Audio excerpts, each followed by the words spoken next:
the son of the Right Honorable, great late Naki Wailer.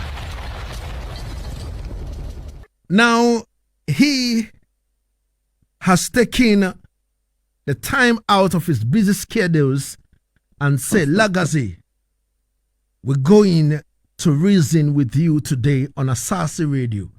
We have heard of the item works, and we are more than, capable and able and more than ready to talk to the whole of Ghana. And I say, right, let's do this.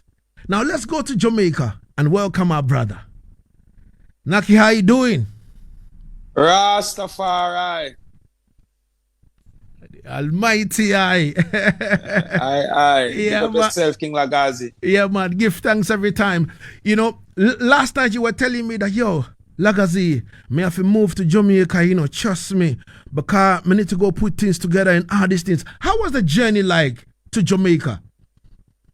Well, it was a very smooth one, I would say. I'm always so, in a good spirit for return home. And yeah, man, it was a nice, smooth flight, man. I'm not gonna lie. Everything was smooth, Usually, you have a little hiccups with the connecting flight, but everything smooth yesterday. Like Jah want me reach at Jamaica smooth and in good spirits. So, yeah, man, it was a great trip, and it was a very productive trip for the reason why I was away.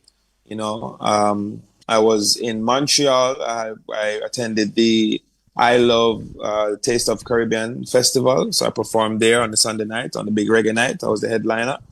And big up to all of the, event staff and patrons. It was a beautiful, beautiful event. It's always great to see reggae celebrated, We give thanks.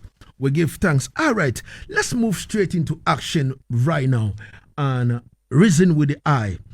First and foremost, if we talk about Naki Wailer or Abijah Livingston, who exactly are you? Naki Wailer is a rebel. Naki Wailer is a rebel because as Wailers, Wailer, the word Wailer, it's a cry for justice. Mm-hmm. So naturally speaking, from the lineage, even before I became Naki Wailer, mm-hmm. I had to become a rebel. And my father, he wasn't a very easy man. We call tough love. You ever hear about tough love? Mm-hmm. Mm-hmm. That is Jaboni Wailer. He mm-hmm. was very rough and tough, and it is that rebel spirit that runs through his veins from his father, from his father's father. Because all of us are from long lineage of survivors and rebels. For us to be here as Africans, proud Africans, stand up here in the West, and even to be in Africa. Because even I was listening to the reasoning just now, mm-hmm. and it was just very eye-opening for me, to hear about the challenges that we face even mm-hmm. on the homeland. Mm-hmm. We have to be proud that we are, those of us that are here standing and fighting the real fight, mm-hmm. have to be proud and have to also give thanks to our ancestors who fought before us. Mm-hmm. So Naki Wailer is someone that understands his lineage, accepts who he is, just like all the Wailers before I and I. Reason why reggae music became our world music is because of the message. So the reason why the Wailers are the popular group who them would have said boss reggae, because when the Wailers were doing it, it wasn't just when the Wailers broke to international acclaim, there was a lot of other acts in Jamaica doing reggae music. But the reason why the Wailers gained that popularity is because of the culture of Rastafari and what Rastafari stands for, which is the same thing I'm talking about, being a rebel.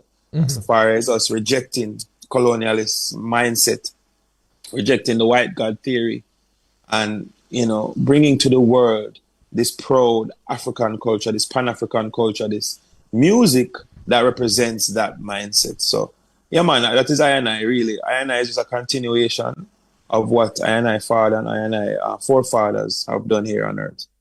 We give thanks every time. I think talking about your father, that is Naki Wailer, I think the first time I had opportunity to have him on interview was around, I think, 2007. You understand nice. me? and then we had a phone interview. You understand me? It was, I think, 40 minutes phone interview. I remember vividly. You understand me? And, talking to you right now, it reminds me of your father. You understand me? How he articulates, the words. And you understand me? He's very particular and very aggressive, in addressing certain issues and all these things. And I could see, that in you without a doubt. You understand me? And I know that you are cut from the same courageous cloth. You know what I mean? Yeah, man. So we give thanks every time. Now, let's talk about your father a bit. You understand me? Growing around your father, who would you say your father was? Bunny Wailer. Who was he? Jabi, affectionately, as he's affectionately known, Jaboni Wailer. He was a very spiritual soul. That's why he addressed himself as Ja Bunny Wailer, because he put Ja first. So, the Most High has to come first in all that we do, because the divine order and our spirituality is what guides us in this life. Because if you take life serious and take it literal, it can be very depressing as far as, people who are in power and the people who are doing these things to the other peoples who just want to live. So my father was very spiritual and very, he was a mystic, Jabi, you can't predict him, you can't time him, you don't know when him ever come, when him gone, that kind of man there. And he was, like I said, he was a very stern father. He was very sure of, he was unapologetically himself. That is one thing I learned from my father. He never cared. He never care what you think. You understand about him. He understood his mission and what he was here to do. And he did that. And I watched him accomplish a lot of great things. And I learned along the way his personality. And I learned also along the way his relevance to, us as a nation and, what he was standing up for. So he also was a good footballer. We'll talk some personal traits now. Jabi a great footballer. That's something I inherited as well from him. I played football all of my life, even though I love football. And football sent me through school, sent me through college and everything there. And so Jabi was a great footballer. He was a great friend, he's somebody that was very good to have around. He was a good advisor. Jabi will give you it straight. So you want someone like that, even if it's just to get his opinion, because you get a straight opinion. So, Jabi was very straightforward. And he's also a very loving father. Jabi, he ensured, Jabi have 13 picnic and we didn't all grow together, but he ensured that we knew of each other. And he ensured that, even the younger ones, he started a school and all of them went to the same school, so they all know each other growing up. And so even when my father ascended, that is when we saw the benefit of these things. We know of and personally know each other because he made sure of that.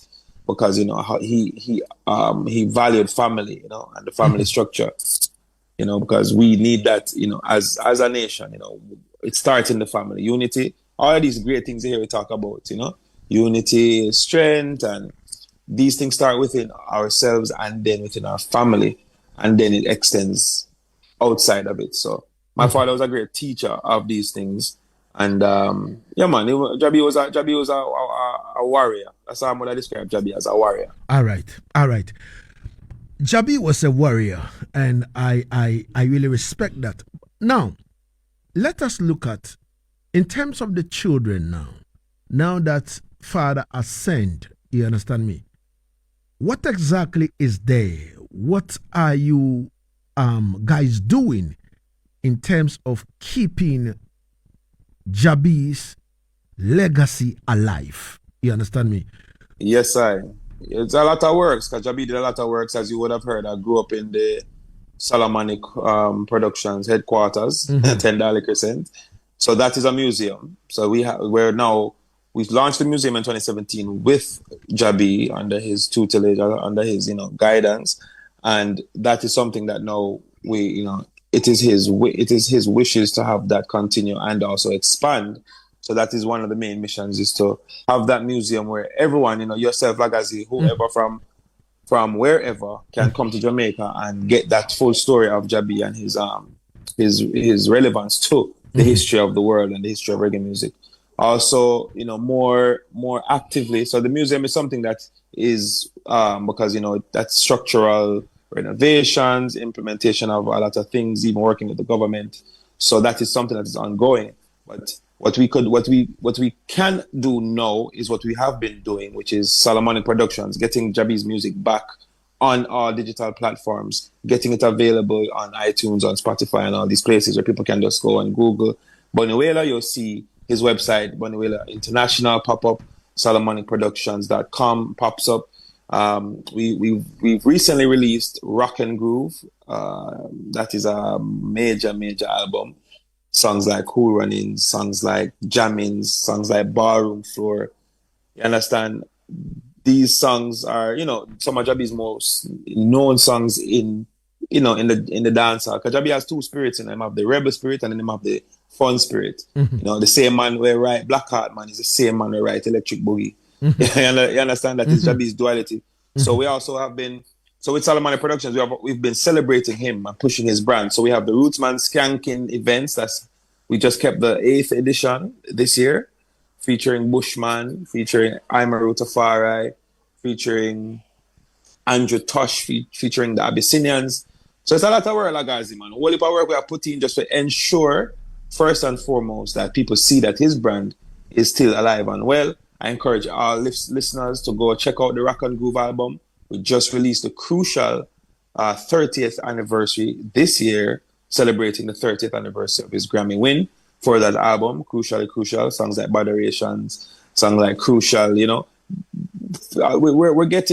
rolling out his catalog, through his company, Solomonic Productions Limited, in a way that the people can access it. Because really, when we make the music, it's for the people to access the music and listen to the music and learn from the music. So one of our main missions as the children, as the estate, is to get his music out there, get his branding out there, get his story out there. And then as we do that, we can now set up, like we said, the infrastructure as far as, a place where people can come and sit and eat and talk and, and maybe see some pictures and experience his lifestyle. Oh, Jabi sat here and Jabi did this on this, in this land. So we're focusing on that as the next step.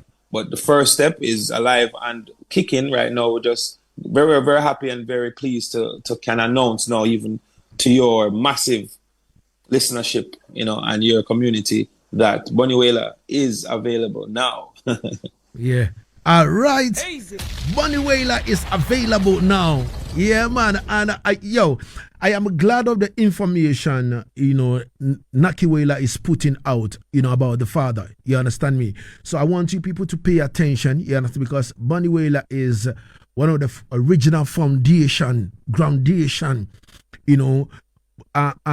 someone who has fought for this particular space, someone who has kind of, stood firm for reggae, you understand me, in the hard times until his last breath, you understand me. So, it is very, very important that people kind of pay attention to what, Naki Wailer is saying, you understand me. The album is out, go out there, you understand me, assess it and follow it up.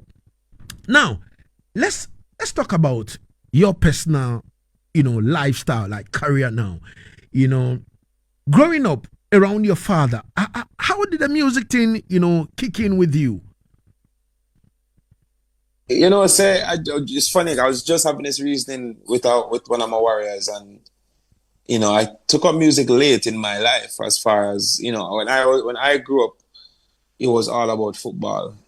Football was everything for me. Even my father was a footballer. I would go see him at National Stadium playing like the entertainer matches where it'd be like reggae versus gospel artists. That was big in Jamaica when I was young, and so I would actually see him and witness him play football. And so, that was it for me. I was an athlete, and it was in college, my later years, I started rapping because I was in America, in Atlanta, Georgia, at Clayton State.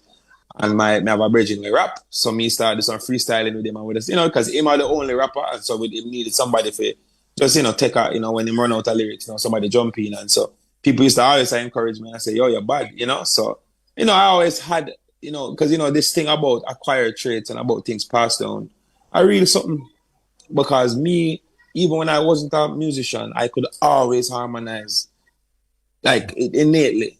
I mean, no say, me not have nothing to do with that. 'Cause I never go no school. I went to no school for that, so I knew it was in my genes that I could harmonize on any melody or any note just naturally. Because my sister, Sensi Love, she's a singer, and so she would sing, and I would harmonize with her. So I would always see that I had it in my blood and in me, but I never exercised it until, like I said, finishing school. I know I would have even learned about the world and about, the black man's history, because, we have to search for that, right? They don't give that to us in Western schools. So when I learned those things, I felt like, okay, I would need to express. And so the best way for me at that time was to put it in a verse, with a hip hop cadence. So that was my introduction. And following that, I moved back to Jamaica in 2011, 2012 to work after finishing school. That was the arrangement that my father had to help him with his company, Solomonic. So I would come here and I do video editing, communications. So I come here, and me and Jabi, we're working now on that. I'm editing his video. I'm helping him package this and that, and any little graphic design he need me to do. I'm jumping around. But while I'm doing that, I'm also, because after, your father's Bunny Wailer, when you say you do music to Bunny Wailer, you can't just, you get me? You can't just come say, oh, daddy, I like to sing. He can be like, so then go sing. Why you telling me that? Why you not go and sing? Why you telling me you like to sing? So you have to be at a certain level. Yeah. To introduce it to him formally, to say, okay, this is what I'm working on. And then he will sit, you sit in the office and he plays it on the big speaker for everyone, whoever is there to hear. And he give you a critique live, live in front of everybody. And, as I would come into the music and I wasn't quite there, he would tell me right there, he said, this not ready, this not ready yet. So you have to just take that and go on, isn't it? And so you have to go work on it and come forward again. So that is my musical journey. I had the pleasure to at least run it through my father and get his, in the end, I got his blessing. As I grew, as he heard something, that he could endorse, he endorsed it. And that's how songs like Living, Your Love Is Real, Go Getter, those videos and songs were, when I had got to a level where my father decided he could even invest in me, making some music videos and going to a studio and getting the song mixed. Music takes money. A lot of people don't know this. Well, I think they should know this thing, but music is a thing it takes investment, for us to even go to the studio just to get there, much less the studio time, much less to mix the song, much less to master the song, and then you have to promote the song. Then you have to shoot a video. All these things take money. So it takes an investment, it takes a community, it takes a team. So every time you see a musician come in and do them interview, you have to understand, or even do a show, you understand that it's a lot of work put in, a lot of investment put in for them to reach where they are. So, that respect, for their craft should be reflected in how they're treated by their, whoever is putting on the show. Like even you, King Lagazee, you treat your artists well based on your respect for what they do and your respect for the impact that the music has on us as a culture. So in music is a growth thing, even though, because I still haven't released, I haven't released a body of work as yet. I'm still fresh as far as musically. I don't release a lot of music. Now is when I am doing that. Now is I'm in full production mode now, working on my extended play, to release. So this is a nice interview to get the people ready for say, yeah man, NakiWailer is here. Yeah. And NakiWailer gonna drop some boom shots, is it? Yeah man. Yeah. All right. So now that you're working on to release a full body of works, you understand me, we can't wait to hear that. And I also understands, you are working on a project in terms, of re-singing back some of your father's classics and all that kind of thing. If you can tell us about that so that we know what exactly you're doing. Yes, Naki sings Bunny. So my father was very invested in that. I don't know if people are aware, my father won 3 Grammy Awards. And 2 of those Grammy Awards was his paying homage to his lost brother, Bob Marley. Robert Nesta Marley passed in 1981. My father was very close to him. My father is his blood brother through family line, as far as my Bob Marley and Bunny Wailer shares a sister. And my grandfather is like, he was a father to Bob Marley. That's how the Wailers, the history of the Wailers and that group is the family relationship between Bunny and Bob. And then Peter came along and whoever else. It was a brotherhood that they were in 9 Mile together, in Trenchtown together. So with my father setting that example, when Bob passed, he sang a Bob album. He sang a 50 track. He sang a 60 track. He got Grammys. And it wasn't the Grammy he was trying to. I mean, he's proud to say that he was the first to put Bob Marley name on a Grammy, because the reggae category didn't get Grammys at the time when Bob was tearing down the whole world and touring the whole place. So when my father sang the Bob Marley, the Call to Rend, it's a classic remakes of Bob Marley songs. He put Bob Marley name on a Grammy because he won the Grammy for that. And so in that, I've decided that I want to take on that same approach for my father, because Bunny Wailer is someone that he's big in the places that understand the history, but he's the kind of person that his music is so infectious. Even the young generation, I remember myself when I first discovered who my father was musically, it is because I saw him live.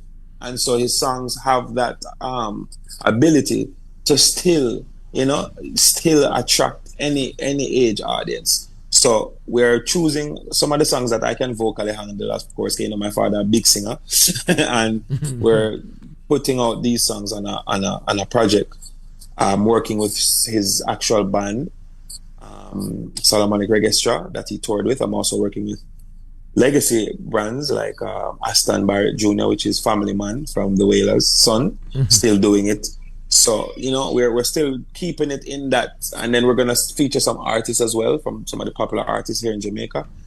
And, that is part of us keeping Jabi's legacy alive, singing his songs again. Okay. We call them lick them over, we're going to lick them over and get them, get them on a current speed, All right. So, how many songs is it going to be on Lick Them Over, How many songs are there going to be on the album? Well, I mean, at this time, I can't really divulge too much information, but I don't, because it's not decided how many songs yet. I can't tell you that. But it's going to be definitely over, possibly over 9 or around that what do you call that amount, because, for the LP, usually it's 8 to 10 songs. But who knows? Like I said, who knows? Because as it could be 50. Work, it could be a 50 track. Yes, Ja, for real. Yes, King Lagazee. Yes, I said, could I be a 50 track? So, man. And then we can release. Because what we want to do is definitely release one very soon. Release at least 2 songs very soon before even the album is ready. As far as getting that bubbling, getting even some of the artists to feature on his rhythms, and so that is working on now to be released very soon, so that can be a promotion for the album. So who knows, by then, based on the popularity of these songs, you never know, it might have to be a 50 track based on the requests from Africa, from Ghana, from you, King Lagazee. You never know. Definitely. When exactly are we supposed to expect this? Is it going to be until the end of this year, or is it going to be maybe early next year and all these things? Yes, in terms of the project. Yeah, man, the project, you mean, right?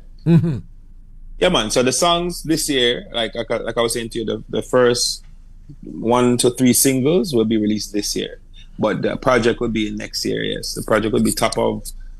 We want to catch it for his birthday next year, going into the 9th anniversary of Rootsman Skanking, which is the live event that I was speaking of earlier. Talking about Rootsman Skanking. Big up to all the artists them that has performed. We've gotten great artists: Queen Ifrica, Alaine, Leroy Sibbles. Well, I can't remember, but so many great Chronics, Popcorn, Zamunda, Tony Rebel. can't left out Tony Rebel, Father Rebel, you know, and a lot of great upcoming acts because, you know, Rootsman Skanking is really about that, joining the contemporary with the foundation.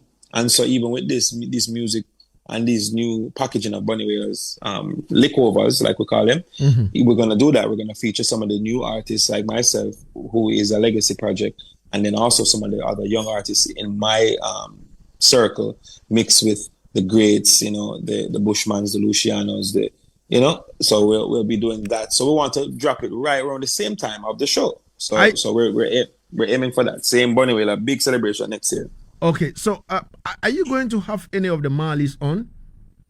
Definitely. That is a must. And I'm glad you brought that up because I didn't get to plug Rootsman Skanking. So from the Rock and Groove album, we shot a video.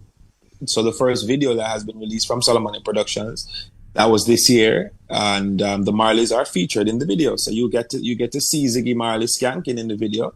You get to see Stephen Marley skanking in the video. You get to see Johan Marley, you know, and a lot of greats, Bojo Banton,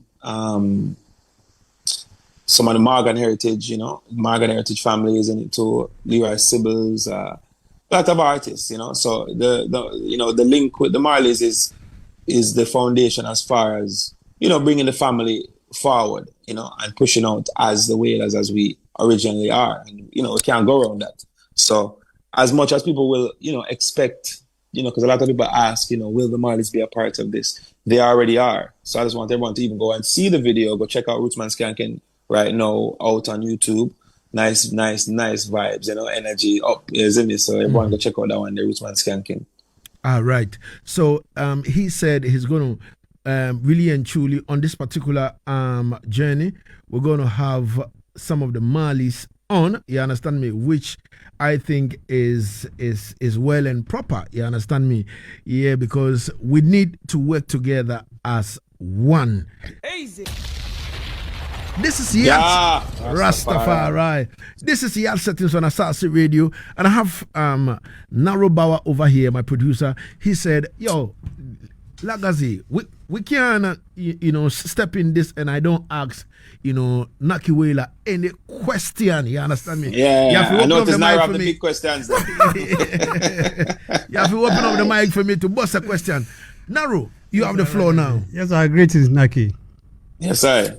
I love. You know, on this platform, Lagazee have interviewed a lot of artists, and he talks about, you know, royalties and artists making a living before they're transitioning. Last one was Max Romeo. Max Romeo, yeah. Yeah, and we also have a word that Yellow Man doesn't have a house of his own. Yeah. Now, when Jabi transitioned, his funeral was delayed because the family couldn't pay for his hospital bills. I want a clarity on that. Did Jabi die or transition as a poor man? That's a great question. Yeah. So reggae music, based on what we're discussing even now, it's a lot of corruption. And enough of these artists are cash poor and asset rich. And some of them are cash poor and asset poor because based on how they did their registration of their music and how they did their ownership of their masters.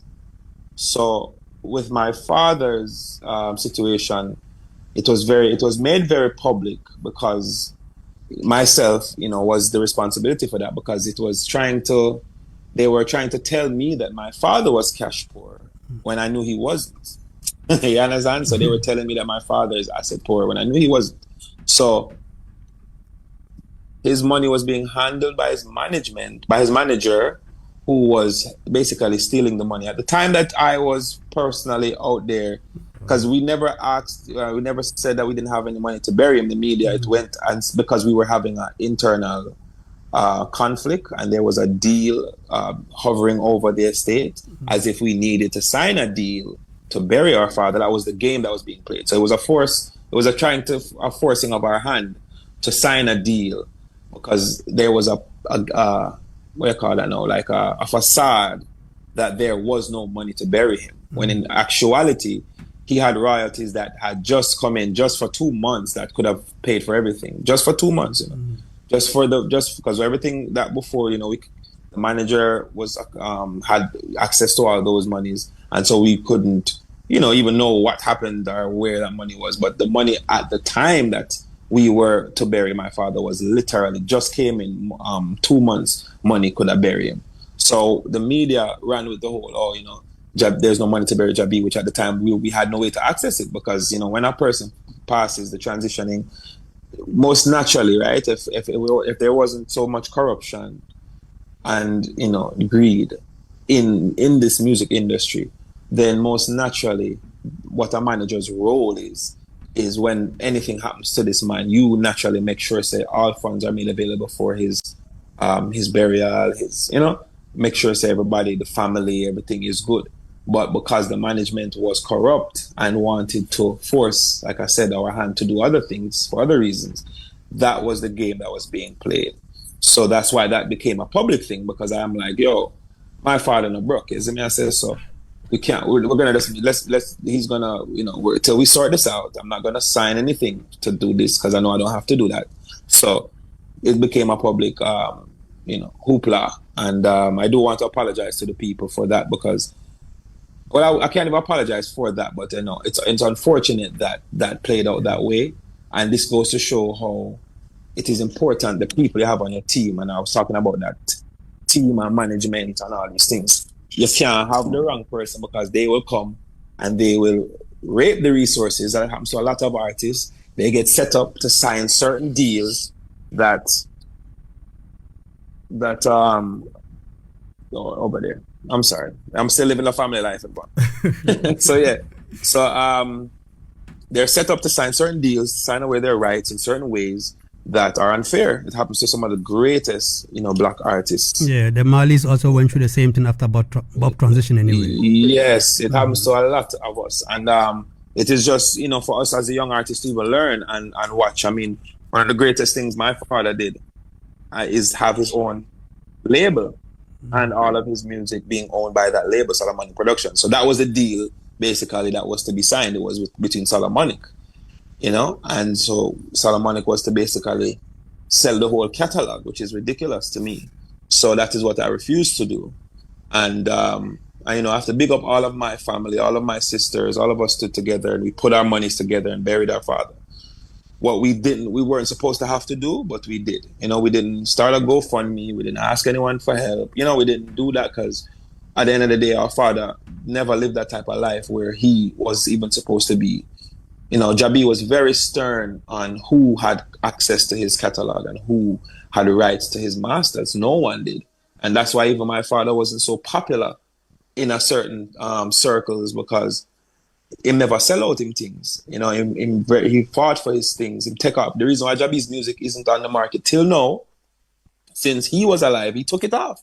My father take his music off on the market because somebody man play with him things. So him say, give me back, give me back my things. And Jabi is a serious man. So at the end of the day, he was a fighter. I saw my father fight all his life. So I really give thanks for my father and how he fought and how he even make me have to fight for even get his attention if anything, or much less. So he made me know, say, not come easy.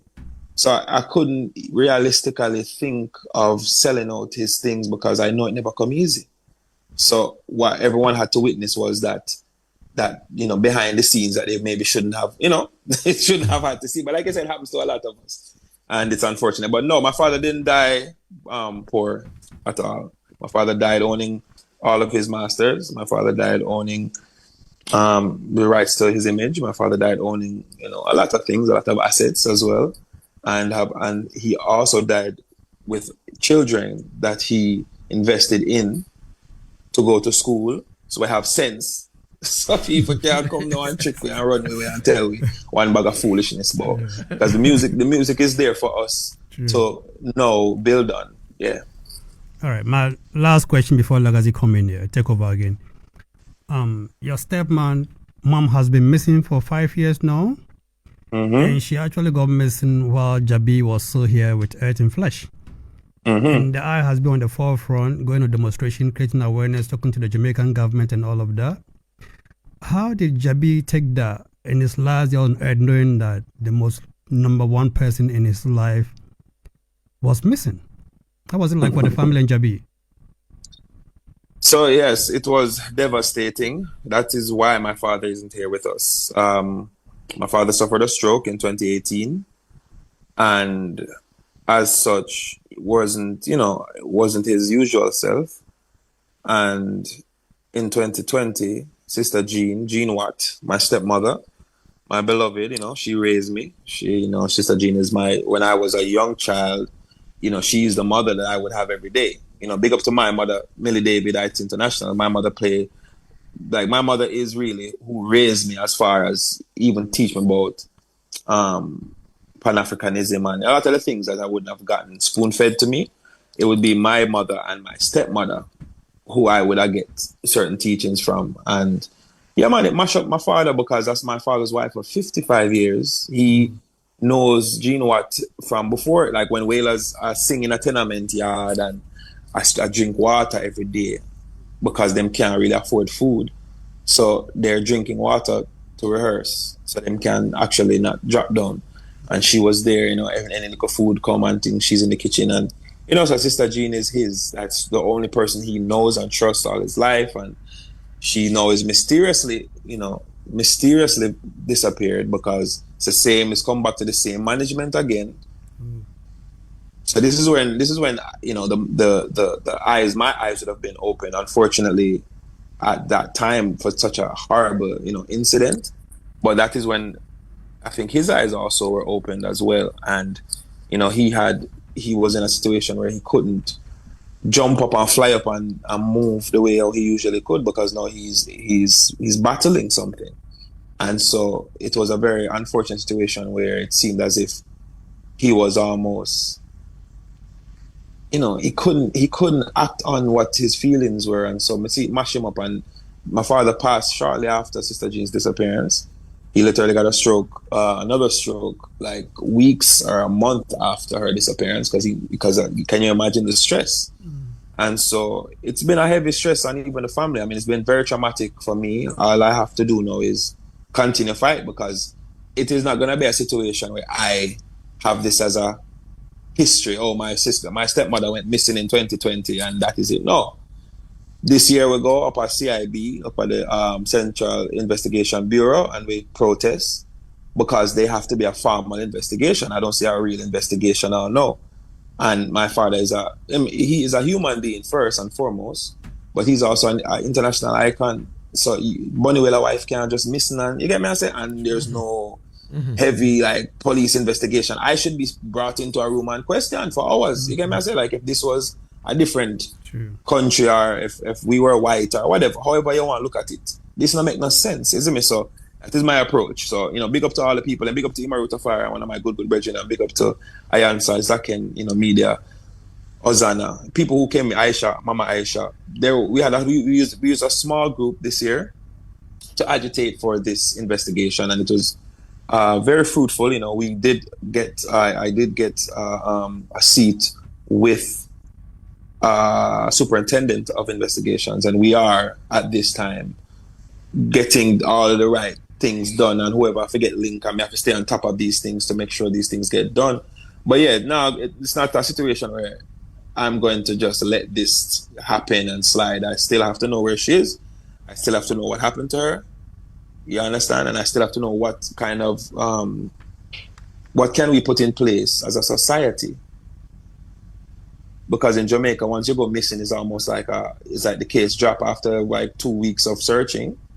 It's like the police don't really do much after that, and it's a systematic thing. Because these police officers have so much to deal with. Them don't have a division. That's what I found out. There's not a division dedicated or dedicated to missing persons, and as such, that's a loophole. So if anyone want to get over that crime, them just say the person missing. You get me? So that is something that we have to patch up, the loophole there, because that's not safe for our citizens. And I'm using Sister Jean's case for my own person. Like I said, I want my own closure and justice, but also we still want, as usual, to impact our people and to make it better for everyone. It's not just about us, because this affects us all. Because a lot is not just Sister Jean. There's so many cases of elderly people that goes missing. You understand? And so we want to ensure that we protect, let the age be protected. So we still have to make sure that this what we are doing, as personal as I take this for myself, still is beneficial to everyone. So justice for Sister Jean, that's the hashtag right now. And I'm very happy you brought, you gave me the platform to speak on this, very smoothly. Narrow, Ras Narrow, because it's one that very, very deeply affects myself and even my ability to focus sometimes. It's a lot. It's been a lot these past couple of years. So I haven't even been able to focus on my music per se. I have to focus on these, getting the estate, getting Solomonic, getting justice, and then also the effort has to go into the music, because that is the legacy. And that is also how I'm going to keep the relevance for all these other things I'm trying to do as well. So, but it has, usually, naturally, even before all of these things, I was focused on my music. I was very much I dropped songs back to back. I said, I was very much on a path until my father got sick in 2018. And then, I had to keep I had different roles. You know how it is, right? When we're a family, we have to, just like just now, my family came in the room, the interview kind of paused, right? Because we have to put our family first.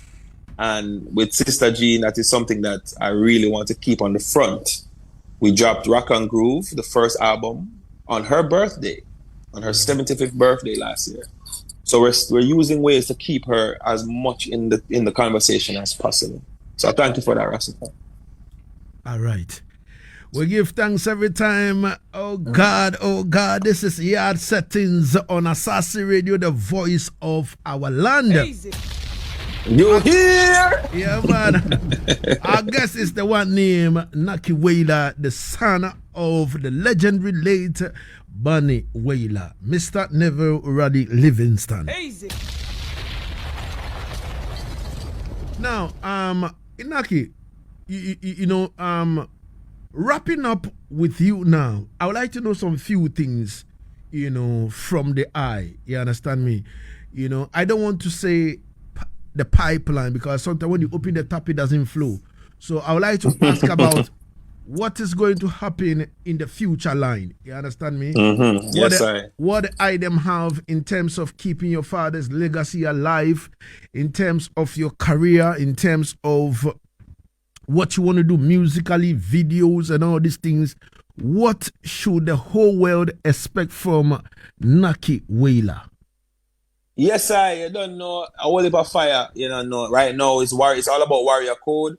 Naki Wailer, just, in the same reasoning that we're having, talking about that rebel spirit, talking about justice, where justice should be served, and us pushing for that, talking about defending, what our forefathers would have defended and what they fought hard for.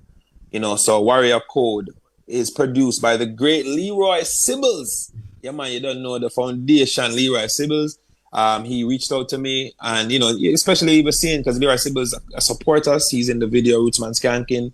He performed on the show Rootsman Skanking, the event, and so and me and him originally I performed on a show with him, a big show with the Beanie Man in Falmouth, and he saw me perform, and he was from there. He said, "Yo, you have it." So he's reached out to me, put me on a rhythm called the Vibes Man Rhythm. Big up man like Anthony Cruz, Glenn Washington, a lot of good artists on this rhythm. So right now it's all about Warrior Code. We're pushing this single as Naki Wailer's, re-entrance into the scene. This is my first single in a while, and we're focusing now on pushing this. We have the video. We've been working on the video. Shot a piece of the video in Montreal. Shoot a piece in Jamaica. So we're gonna wrap up the video so everyone can look out for Warrior Code music video coming soon. But for now, you can go check out the song Warrior Code. Check out the Leroy Sibbles Vibes Man Rhythm, and you can follow Naki Wailer at Naki Naki Wailer. You should know how to spell Wailer. That is on Instagram, on all social media platforms, and NakiWailer.com is live. You can go on NakiWailer.com, join our community there. And as far as for Bunny Wailer, because I wear two hats. So as far as for the estate now, Bunny Wailer Solomonic Productions. Look out for more releases. You can go to SolomonicProductions.com. Stay tuned there. Bunny Wailer International. That's the point of where that's a good hub for everyone to go. It connects to Solomonic and everything. Easy to remember, easy to spell. And we'll be rolling out, like we were discussing, a lot of new content, new releases for Bunny Wailer and Naki Wailers. You're gonna hear some Naki Wailer verses. So I'll be, of course, expressing myself in my remakes and remixes of these songs. So whole heap of work, man. Whole heap of work. And of course we do movies as well. Everyone check out Flight or Fight, Naki Wailer, as a filmmaker, as an actor. And also you can hear some good music in that soundtrack as well. You can hear some Bunny Wailer, some Tony Rebel, some Naki Wailer, some Imaruta Farai. So the whole of it, we're just expressing ourselves and we're just encouraging everyone to just continue being yourself and continue being proud to be African. Yeah, over black, African first. You can call yourself black after. Yeah. All right. So, talk to me now. With the 13 children of Bunny Wailer now, how many of you are doing music in terms of keeping your father's musical, legacy alive? Well, I encourage all 13, isn't it? Because the Marleys, them have whole heap, isn't it? And I'm telling you, it helps. It helps, though. Yeah, it helps because, Marleys, there's so many different Marleys every day, and new one pops up, and, it's just, it's all to his legacy and how inspiring it is for them. And so, for me, it's refreshing because it's women on my side. I have 12 sisters. And it's good. So it's already a different look. It's not like a whole bunch of sons, so it's going to be a whole bunch of daughters. And so I have on my roster so far, I can tell you at least 4 of us. There's one that went before me, and then there's 2 coming after. As far as people I'm encouraging, kind of pushing.